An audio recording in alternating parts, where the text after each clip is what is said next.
It is time to talk about FaceDetailer. And as you can see here from the workflow, things becoming a little bit more complex, but don't worry, I'm gonna guide you through everything. To follow my workshop, you can download my workflow on OpenArt. You see here there's a download button, and above that you have a green button that says Launch Workflow, where you can actually run my workflow in the cloud for free. Also, in this workflow, gonna have a little bit more fun here. So again, we are starting with the elements we already know. For example, we have here our checkpoint we are loading.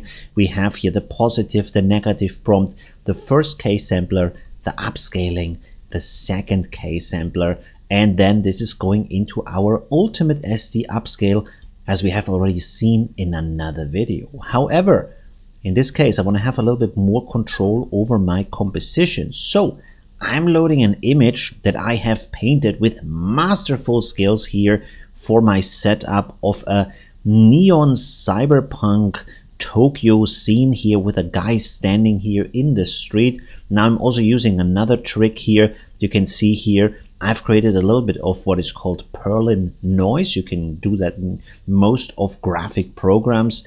I selected this kind of neon blue and pink as my two base colors for the Perlin noise.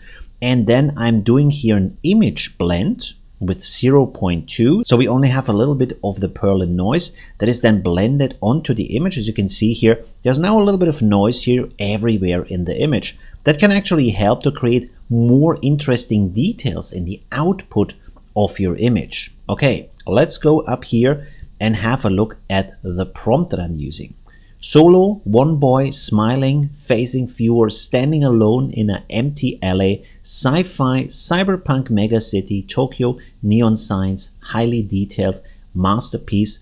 And then for the negative prompt down here, we have ugly, deformed, the embedding bad artist, the embedding bad hands 5, crowded street, group of people, because I don't want to have too many people in my image in this case. So, as you already know, our little sketch here that has been merged together in the image blend is being VAE encoded into a latent image, and then this is going into our first case sampler as an orientation. Again, I'm suggesting to you to go here to fixed with the setting and then go step by step to see what kind of result you get. You can also go, for example, for increment, so it's automatically going up 1.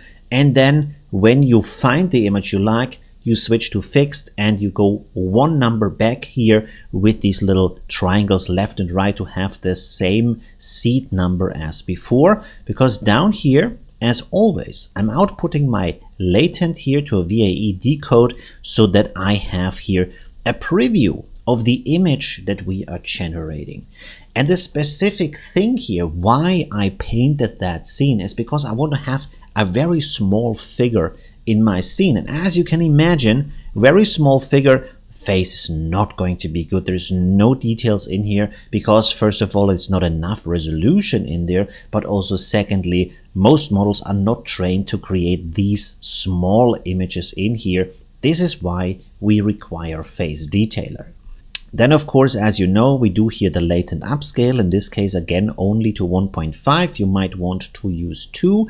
And then again here, I'm highly suggesting to you to use either fixed or increment. And then when you find the version you like from this upscale, you can then set it to fixed. So you don't have to render that again. You can stick with that. You can see here I have a different sampler, different scheduler. In this case, my denoise is pretty low, only 0.35. It works pretty well in this case, because first of all, it's not a photographic style, but also secondly, we have a lot of different details in here, so it still works pretty good.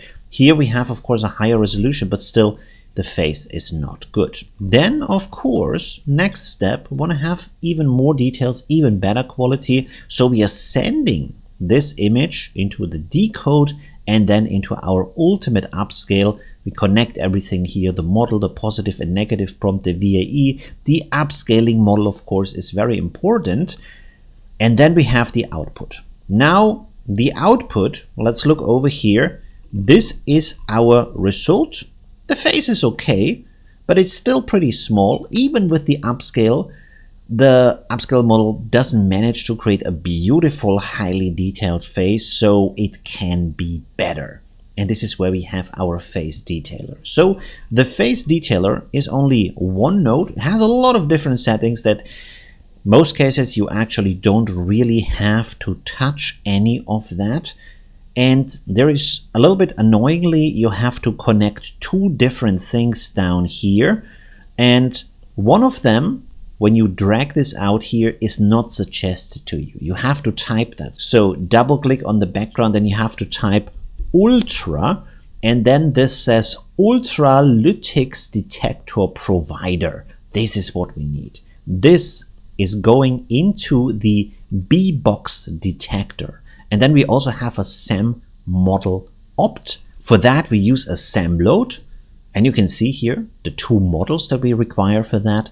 For the Ultra Lytics Detector Provider, we use the B-box Face YOLO V version 8 model for that. And then for the SAM loader, at the point of the creation of this video, we're going to use the SAM VIT B 0.1 EC64 version of that.